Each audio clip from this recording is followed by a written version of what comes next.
तो आज का भी टॉपिक अपना बहुत ही इंपॉर्टेंट टॉपिक है वर्क पावर एनर्जी में ही, लेकिन इसको अलग हेडिंग में डालेंगे।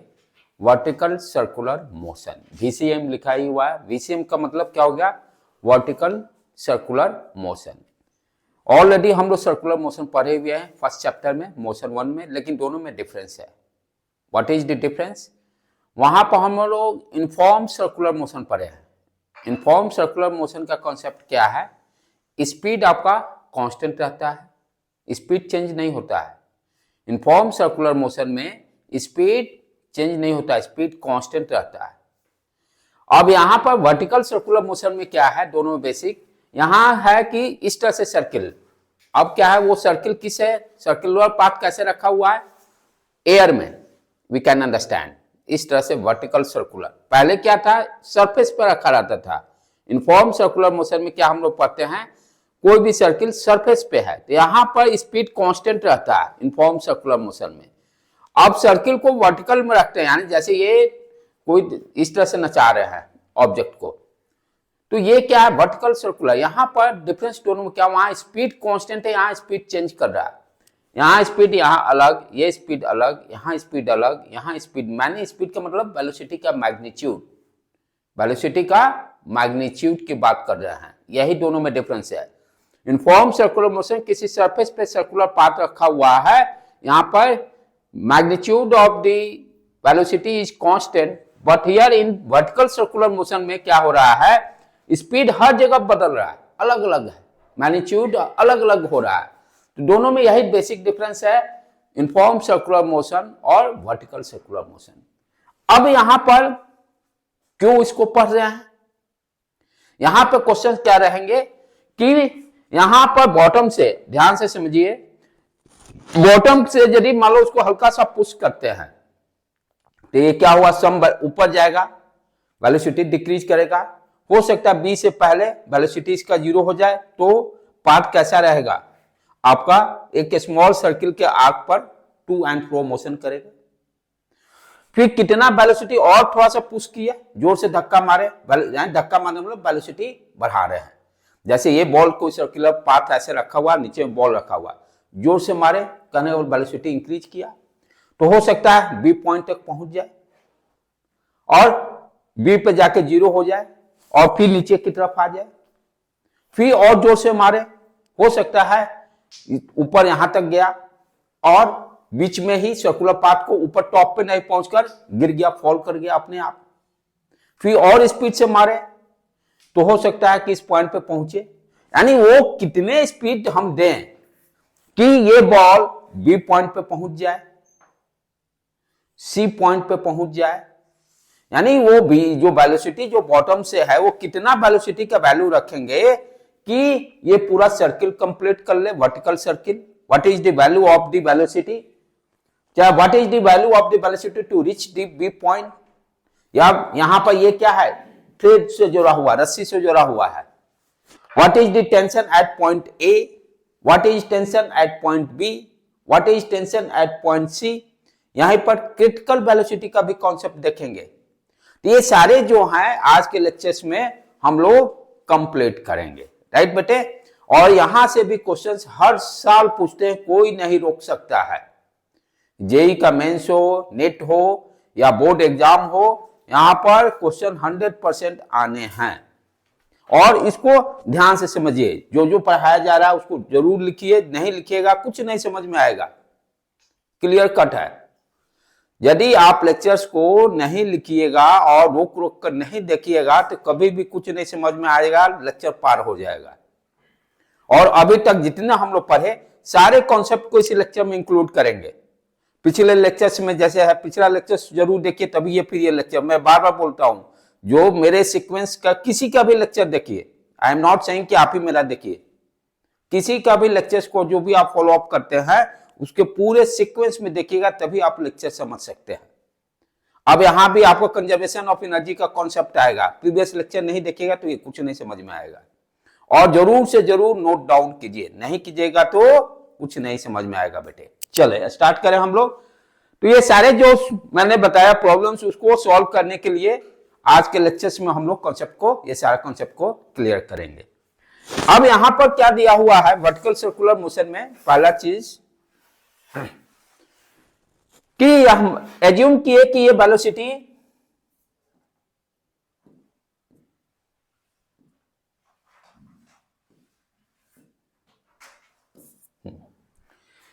यहां से मान लिए कि हम वेलोसिटी va दिए बॉटम से, ठीक है, और ए से बी के बारे में हम सोच रहे हैं अभी इस पूरे प्रॉब्लम को, पूरे प्रॉब्लम को हम क्या कर रहे हैं, पहले हम ए से बी के बीच में मोशन को देखेंगे, फिर उसके बाद बी से सी के बीच में देखेंगे, दो पार्ट में इसको ब्रेक करेंगे। ए से बी के बीच में क्या टेंशन जीरो हो रहा है कि नहीं हो रहा है। टेंशन जीरो होने का मतलब क्या होगा, बॉल नीचे गिर जाएगा, रस्सी से बंधा हुआ है ना, ये है क्या, यहां सेंटर पॉइंट है और रस्सी से ये बॉल को बंधा हुआ है। तो ये भी देखना होगा कि ए से बी के बीच में क्या टेंशन जीरो हो रहा है कि नहीं। ए से बी के बीच में बी तक जाने के लिए कितना वेलोसिटी va का होना चाहिए, ये सारे कॉन्सेप्ट को हम लोग देखेंगे। What is the critical velocity to reach at the point B, what is the tension at B, tension कहां मैक्सिमम होगा, ए पे होगा कि बी पे होगा कि कहीं बीच में भी होगा, ये सारे प्रॉब्लम को सॉर्ट आउट करेंगे आज। तो पहला हम लोग का क्या है, ए से बी के बारे में एनालिसिस कर रहा है। तो कोई भी एक जनरल पॉइंट कंसीडर कर लिए बेटे, किसी भी बीच पॉइंट पर थीटा एंगल पर, ये मान लीजिए बॉल है। अब इस पे क्या करेंगे, हम देखेंगे फोर्स कौन कौन सा लग रहा है। प्रॉब्लम को समझिए कि इस तरह से ये कील है, ये इस तरह से बॉल घूम रहा है वर्टिकल, वर्टिकल मींस आप सर्कुलर पार्ट को हम वर्टिकल यानी इस स्पेस में रखे, वर्टिकल में डायरेक्शन में, नॉट इन प्लेन, एयर में है। तो किसी भी बॉल यहां जब पहुंचा, यहां पर आप फोर्सेस का एनालिसिस कीजिए, तो देखिए क्या है, पहला तो एक वेट लगा डाउनवर्ड डायरेक्शन में, दूसरा टेंशन, ठीक है। अच्छा, अब यहां पर और कोई फोर्स लग रहा है, नहीं लग रहा है। दूसरा चीज थ्रेड है, वर्टिकल सर्कुलर मोशन कर रहा है, तो या तो सेंट्रीपिटल फोर्स या सेंट्रीफ्यूगल फोर्स। यदि इनर्शियल फ्रेम में देखेंगे तो सेंट्रीपिटल फोर्स का बात करेंगे, और उसी फ्रेम में जाकर बैठेंगे तो नॉन इनर्शियल फ्रेम में बैठेंगे तब क्या है, उस पर कौन सा फोर्स अप्लाई करेंगे, सेंट्रीफ्यूगल फोर्स। दोनों तरीके से हम लोग कॉल कर सकते हैं। यहां पर सेंट्रीपिटल फोर्स का कॉन्सेप्ट इस स्लाइड में दिया हुआ है, राइट। तो सेंट्रीपिटल फोर्स यानी नेट फोर्स कितना लगा इस डायरेक्शन में अलोंग द स्ट्रिंग, टेंशन ऊपर, और mg का component mg cos theta, t minus mg cos theta, net force. Net force is equal to centripetal force. Centripetal force कितना हो जाएगा, mv square upon l, l क्या है, radius. इसी problem को ऐसे भी कर सकते हैं, यदि सेंट्रीफ्यूगल फोर्स का कॉन्सेप्ट लीजिएगा तो क्या होगा, नॉन इसी फ्रेम में जाकर बैठ के mv square upon l outward direction में हो जाएगा, और इक्विलिब्रियम में सिस्टम रहेगा, net force equal to 0, upward में t, नीचे में mg cos theta, mv square upon, result same आएगा। किसी भी तरीके से आप कर सकते हैं, राइट। तो यहां पर नेट फोर्स निकाल लिए अलोंग द स्ट्रिंग, कितना हो गया, t minus mg cos theta, that is equal to centripetal force mv square upon l। यहां से हम टेंशन कैलकुलेट कर लिए, mg cos थीटा को राइट हैंड साइड भेज दिए। तो किसी भी एक जनरल पॉइंट में ए से बी के बीच में किसी भी एक जनरल पॉइंट पर हमने टेंशन कैलकुलेट कर लिया। अब ध्यान देने के बाद क्या है कि व्हाट इज, क्या टेंशन ए से बी के बीच में जीरो हो सकता है। टेंशन जीरो होने का मतलब क्या हो गया, ये बॉल बीच में ही वापस आ जाएगा, रस्सी ढीला हो गया ना। टेंशन जीरो का मतलब कब जीरो होने, स्लैक कर गया जिसको हम लोग बोलते हैं, ढीला हो गया मतलब ये बॉल गया जहां ढीला हुआ ये वापस आ जाएगा, बी पॉइंट तक भी नहीं पहुंचेगा। तो टेंशन का वैल्यू क्या होगा, ए से बी के बीच में यदि टेंशन लेस देन जीरो नहीं होता है, ये सिलेक्ट कब करेगा, जब टेंशन का वैल्यू जीरो से कम होगा या जीरो हो जाए। तो उस कंडीशन को जस्टिफाई करें कि क्या हो रहा है एक्चुअल में ए टू बी में। अब ध्यान से देखिए, टेंशन हमने निकाल लिया, mv square l upon l, plus sign यहां है mg cos थीटा। इसको ध्यान से समझिए, यहां पर वेलोसिटी भी चेंज कर रहा है, v का वैल्यू जैसे जैसे ऊपर जा रहे हैं v का वैल्यू घटेगा, राइट। v चेंज कर रहा है, मान लीजिए फॉर एग्जांपल मैं एज्यूम करके चला भी 0 हो गया, तो ये टर्म 0 हो गया पूरा, ये पूरा का टर्म 0, ये टर्म बचा रह जाएगा अभी भी, टेंशन 0 हुआ नहीं, टेंशन 0 हुआ नहीं। यदि वेलोसिटी भी 0 कर देते हैं किसी भी पॉइंट पे, मान लिए वेलोसिटी 0 हो गया, तब भी टेंशन 0 नहीं है, टेंशन तब भी कितना है, mg cos थीटा है। तो एक तो वेरिएबल मेरा वेलोसिटी था v, दूसरा थीटा का वैल्यू, थीटा का वैल्यू a से b बीच में कितना लाइज कर रहा है, theta is greater than equal to 0 and less than 90 degree, यही है। किस क्वाड्रेंट में है, फर्स्ट क्वाड्रेंट।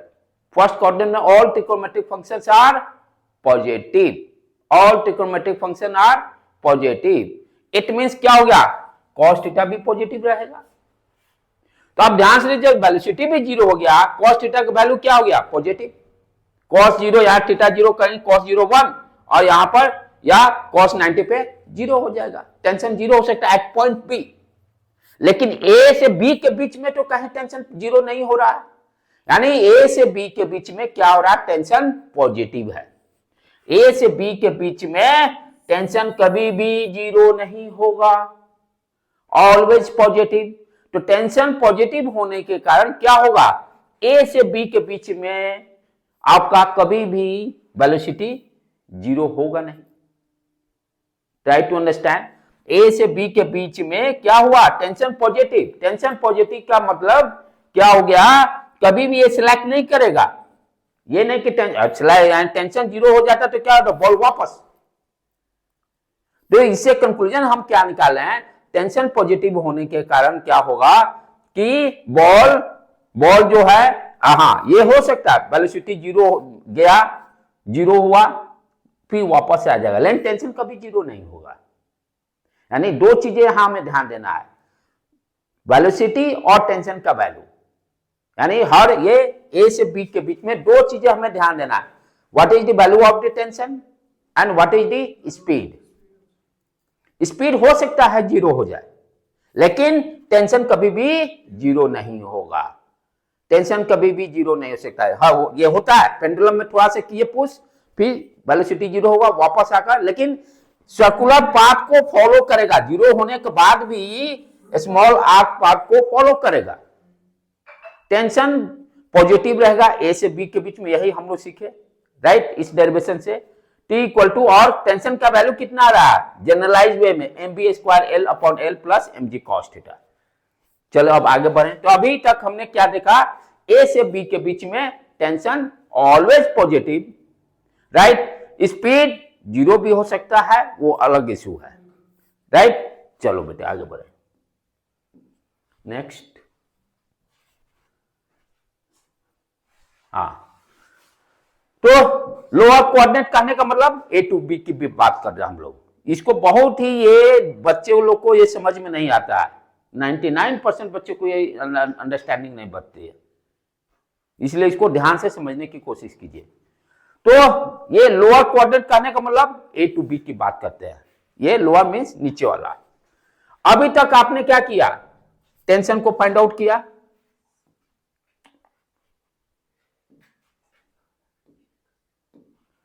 ठीक। अभी तक हमने क्या किया, ये टेंशन का वैल्यू निकाला नीचे वाला में, t equal to mv square l plus mg cos theta. अब ध्यान से समझो बेटे, फिर से ये v का वैल्यू चेंज कर रहा है,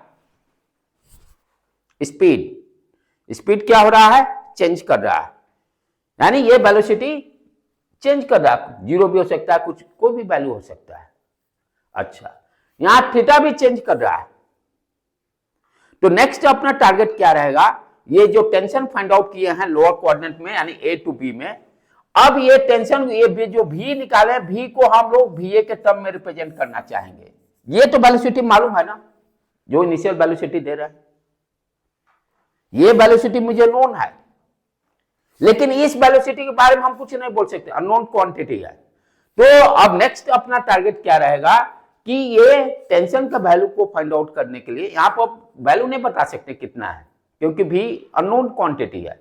हाँ, थीटा नोन है, इतना थीटा एंगल पर 30 डिग्री, 40 डिग्री, 50 डिग्री, 60 डिग्री, किसी पॉइंट पर आप पूछे व्हाट इज द टेंशन, ठीक है, थीटा नोन है। तो यहां पर क्या है, थीटा नोन है, मास नोन है, जी नोन है, एल नोन है, मास एम नोन है, बट बी का वैल्यू नहीं मालूम है। तो हमें क्या करना पड़ेगा, इस बी के वैल्यू को बीए के टर्म में रिप्रेजेंट करना होगा। इस बी के वैल्यू को क्या करना होगा, बीए के टर्म, क्योंकि ये बीए नोन है। तो इस बीए के वैल्यू को बीए के टर्म में रिप्रेजेंट करने के लिए कॉन्सेप्ट क्या अपनाएंगे, आप ध्यान से फिर से समझिए। इसीलिए मैं बोला था पिछला लेक्चर जो नहीं समझा होगा नहीं समझ में आएगा, इसलिए पूरे लेक्चर्स को, प्रीवियस लेक्चर को भी आप लोग देखिए बेटे, राइट, और नोट डाउन कीजिए। अब यहां पर क्या कर रहे हैं हम लोग, कंजर्वेशन ऑफ एनर्जी की बात कर रहे हैं। कंजर्वेशन ऑफ एनर्जी में हम लोग कॉन्सेप्ट क्या देखे थे कि initial kinetic energy plus potential energy that will be equal to final kinetic energy plus final potential energy, यानी मैकेनिकल एनर्जी कंजर्व रहेगा। कब कब, जब कोई भी फ्रिक्शनलेस सरफेस होना चाहिए, एक्सटर्नल फोर्स के कारण वर्क डन नहीं होना चाहिए, राइट, तभी कंजर्वेशन ऑफ मैकेनिकल एनर्जी का कॉन्सेप्ट अप्लाई होगा।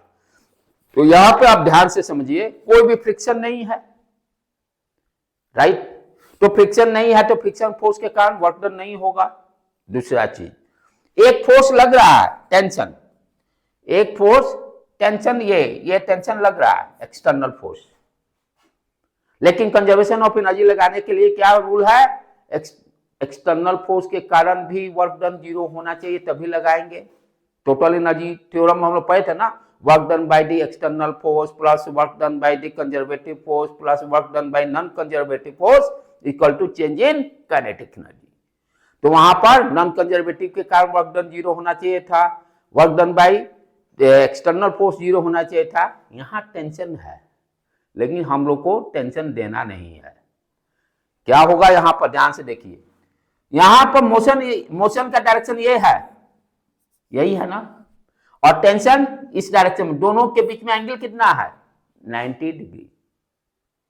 तो वर्क डन क्या होगा टेंशन के कारण, cos F dot S, cos theta, theta यहां 90 डिग्री है, तो work done by tension, tension ये लग रहा है और मोशन इस डायरेक्शन, दोनों एक दूसरे के परपेंडिकुलर है, तो वर्क डन बाय टेंशन क्या हो गया, 0, F dot S T S, theta क्या हो गया 90 डिग्री, कॉस 90 0, तो work done by the tension क्या हो गया, 0 हो गया। एक्सटर्नल फोर्स के कारण भी वर्क डन 0 हो गया, फ्रिक्शन के कारण कोई वर्क डन नहीं है, टेंशन के कारण वर्क डन 0 हो गया। Now we can use the concept of conservation of energy, initial kinetic energy plus potential energy equal to final kinetic energy potential energy. यहां 2 पॉइंट है अपना, एक ए है और बी है। क्या कर रहे हैं, क्यों पढ़ रहे हैं हम लोग, इस भी अननोन को भी ए के टर्म में रिप्रेजेंट करने के लिए, इस भी को जो अननोन है इसको भी ए के टर्म में रिप्रेजेंट करने के लिए ये आगे का प्रोसेस कर रहे हैं। तो ये क्या प्रोसेस है, कंजर्वेशन ऑफ एनर्जी 2 पॉइंट पे लगा देंगे, ये इनिशियल पोजीशन, ये फाइनल पोजीशन। यहां पर देखेंगे इनिशियल काइनेटिक एनर्जी क्या है, पोटेंशियल एनर्जी क्या है, final kinetic energy, final potential energy. इसको रेफरेंस कंसीडर करते हैं, पोटेंशियल एनर्जी यहां पर 0 कंसीडर करेंगे, वेलोसिटी बी है। चलो यही कॉन्सेप्ट यहां यूज किया गया है, ध्यान से देखो, 1/2 m va square initial point kinetic energy plus potential energy 0 हो गया, इक्वल टू 1/2, यहां पर वेलोसिटी b है इस पॉइंट पर, 1/2 mv स्क्वायर, हाइट ये h mgh हो गया। अब नेक्स्ट यहां पर कॉन्सेप्ट क्या है, थोड़ा सा इसको रफ करने दो यहां पर,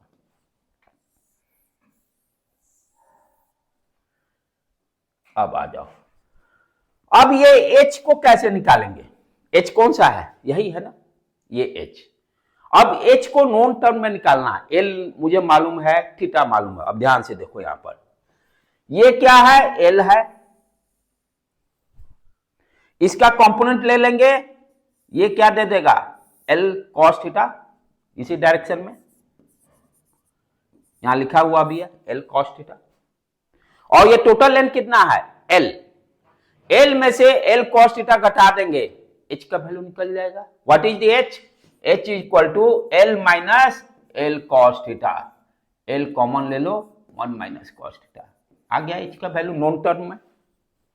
यहां पर ये देखो वैल्यू रख दिया, 1/2 यहाँ पर 1/2 उड़ा के यहाँ 2 से मल्टीप्लाई कर दिया, कैलकुलेशन पार्ट है, ठीक है। मास मास सारे जगह से उड़ गए, यहां बच क्या गया VA स्क्वायर, ये इस साइड से चल रहा है, ये सारे इस टर्म को भी इधर भेज दिए क्योंकि हमको VA निकालना है ना, V निकालना है, निकालना क्या है V, तो VA square equal to VA square, इधर से ये देखो मास उड़ गया, मास उड़ गया, मास उड़ गया, सारे उड़ गए, और 2 यहाँ 2 से मल्टीप्लाई हो गया, तो VA square minus 2GL, L ये निकाला ना, L1 minus cos theta put कर दी, कैलकुलेशन पार्ट है। अब इक्वेशन 1 एंड 2, ये पहला इक्वेशन, टेंशन में अब क्या करेंगे, इस V के वैल्यू को यहां पुट कर देंगे, यहां देखो सारा नोन है, VA के टर्म में आ गया, G नोन है, L नोन है, थीटा नोन है, तो V के जगह पर हम क्या किए, V के जगह पर इस इक्वेशन को उठाकर यहां पर रख दिए, और इसको सिंप्लीफाई करके हम लोग टेंशन का वैल्यू निकाले फाइनली, ये कैलकुलेशन पार्ट आप लोगों को करना है। टेंशन का वैल्यू यहाँ क्या है, आप देखो यहाँ पर टेंशन सारे नोन क्वांटिटी आ गए, VA मालूम है, थीटा मालूम है, सब चीज नोन है, तो अब टेंशन लोअर कोऑर्डिनेट में यानी A2 के B के बीच में क्या आ गया, MVA square upon L plus 3mg cos theta minus 2mg। तो अभी तक क्या क्या किया हम लोग, ध्यान से समझ, रिवाइज, हम लोग क्या किए, A से B के बीच में क्या करना है, दो चीजें, टेंशन निकालना है और जो स्पीड, यहां ध्यान देना, यूनिफॉर्म और इसमें वर्टिकल सर्कुलर मोशन डिफरेंस क्या है, यूनिफॉर्म सर्कुलर मोशन में ये भी कांस्टेंट रहता था, लेकिन यहां पर भी कांस्टेंट नहीं रहेगा, वैल्यू इसका जैसे जैसे ऊपर जाएगा डिक्रीज करते जाएगा। तो हम लोग का पूरा टारगेट क्या था कि A से B के बीच में टेंशन फाइंड आउट किए हैं नॉन क्वांटिटी के टर्म में, टेंशन निकालना था, हाँ टेंशन निकालना था। तो हमने क्या देखा प्रीवियस स्लाइड्स में, A से B के बीच में देखा टेंशन जीरो हो नहीं रहा है, यहां पर यहां B जीरो भी हो गया, थीटा क्या है, cos थीटा पॉजिटिव है, cos थीटा पॉजिटिव होने का tension is always positive between A and B, तो टेंशन ऑलवेज पॉजिटिव होगा, लेकिन what is the value in known term, तो VA को हम लोग V को रिप्लेस किए A के VA के टर्म में, ये फाइनल इक्वेशन, ये फाइनल इक्वेशन से अब हम किसी भी पॉइंट पर टेंशन निकाल सकते हैं, किसी भी पॉइंट पर हम टेंशन है, A पर, B पर, C पर, एनी पॉइंट पर टेंशन निकाल सकते हैं, क्योंकि यहाँ पे देखिए इनिशियल वेलोसिटी मालूम है, थीटा वैरी करेगा, 90 डिग्री हो सकता है, इस C पॉइंट पर भी निकाल सकते हैं, 180 डिग्री पुट कर देंगे, राइट, तो we can find tension any place. अब नेक्स्ट, तो टेंशन हम लोग फाइंड आउट कर लिए, आगे बढ़े हम लोग,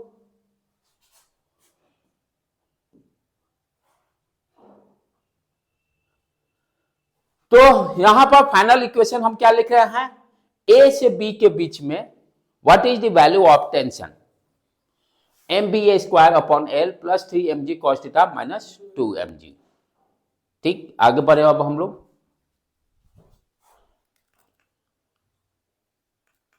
ये बैक, ठीक है, ये हो गया। अब नेक्स्ट, अब यहां पे क्वेश्चन है, अब देखिए अब क्वेश्चन क्या पूछेगा, अभी तक जितने हम लोग प्रवचन दिए उस प्रवचन का समरी क्या है उस पर अब आ जाए, क्योंकि इस पूरे लेक्चर को दो पार्ट में हम लोग करेंगे, एक पार्ट में ये कंप्लीट नहीं होगा, दो पार्ट में ये लेक्चर कंप्लीट होगा, और एक क्वेश्चन कोई रोक नहीं सकता है, एक या दो भी हो सकता है, और मैक्सिमम बच्चे गलती करते हैं, एक से एक पढ़ने वाले भी बच्चे गलती करते हैं। चलो आ जाओ, तो यहां पर क्या हो गया, टेंशन निकाल लिया हम लोग, अब आपसे पूछेगा question, find the tension at point A, objective question कैसे रहेगा कि टेंशन एट TA, TB और TC, 3 पॉइंट पर, ऑब्जेक्टिव आप दे देगा आपको TA is greater then TB greater than TC, या दूसरा दे दिया TA less than TB less than TC, या तीनों बराबर होंगे, लाइक दैट ऑब्जेक्टिव बिट रहेगा, कौन सा इसमें सही बिट रहेगा, ये क्वेश्चन फिक्स क्वेश्चन है जो रिपीट होते हैं, राइट। तो हमें लेकिन टेंशन का तो फॉर्मूला हम लोग निकाल लिए, tension equal to MVA square A, VA भी नोन है जो इनिशियल वेलोसिटी हम लोग दे रहे हैं, थीटा, ये सारी चीज थीटा। यहां पर जब ए पॉइंट होगा तो थीटा का वैल्यू क्या होगा 0, तो cos 0 1 हो जाएगा। ये देखो यहाँ एट ए सारे पॉइंट पे हम लोग टेंशन निकाल लेते हैं इस फॉर्मूला को यूज करके। एट पॉइंट ए पे क्या हो गया थीटा 0 पुट करेंगे, T is equal to M B square upon L, cos 0 1 3 mg 2 mg, ये सॉल्व करें 3 में से 2 mg गया, ये टेंशन का वैल्यू आ गया M B square upon L plus mg। A point पे निकल गया टेंशन। दूसरा बी पॉइंट पे निकालने की बात कर रहा है, थीटा का वैल्यू 90 डिग्री, cos 90 0, ये पूरा टर्म 0, कितना आ गया ये देखो 0 रख के M B square upon L minus 2 mg, ये टीबी का वैल्यू आ गया। तीसरा एच सी थीटा क्या हो गया 180 डिग्री, 180 डिग्री यहां पुट करो, cos पाई -1, यहां -1 रखेंगे, कितना गया 5 mg। अब तीनों डाटा को कंपेयर कीजिए आप, यहां पर देखिए प्लस साइन है, टीए सबसे ज्यादा पॉइंट ए पर है, यहां पर इसमें से 2 mg सब्सट्रैक्ट किया है तो definitely TA greater than TB. यहां देखिए कितना सब्सट्रैक्ट हो रहा 5 mg, ये और वैल्यू कम हो गया, तो करेक्ट बिट क्या हुआ TA greater than TB greater than C. ये क्वेश्चन बराबर रिपीट होता है बोर्ड एग्जाम हो या कहीं भी हो कॉम्पिटिटिव एग्जाम में। तो यहां ध्यान देना क्या है कि बॉटम में सबसे ज्यादा टेंशन होगा, उसके बाद जैसे जैसे जैसे ऊपर जा रहे हैं टेंशन का वैल्यू डिक्रीज कर रहा है, जैसे जैसे ऊपर जाएंगे ध्यान देना भी का भी वैल्यू डिक्रीज करेगा और टेंशन का भी वैल्यू डिक्रीज कर रहा है। जो स्पीड है स्पीड भी वैल्यू चेंज हो रहा है। इनिशियल स्पीड की बात नहीं कर रहे, किसी पॉइंट पर यहां किसी पॉइंट पर। तो ये ऑब्जेक्टिव के लिए ध्यान देना है कि जैसे जैसे आप ऊपर जाइएगा टेंशन का भी वैल्यू डिक्रीज हो रहा है और स्पीड का भी वैल्यू डिक्रीज हो रहा है। दोनों चीज यहां से कंफर्म भी हो गया, टेंशन आपका डिक्रीज कर रहा है। ये बराबर क्वेश्चन 100% बहुत ही इंपॉर्टेंट क्वेश्चन है, ये रिपीट होता है। राइट बेटे, तो आज के लेक्चर को यहीं पर रहने देते हैं, बाकी लेक्चर नेक्स्ट लेक्चर में हम लोग करेंगे।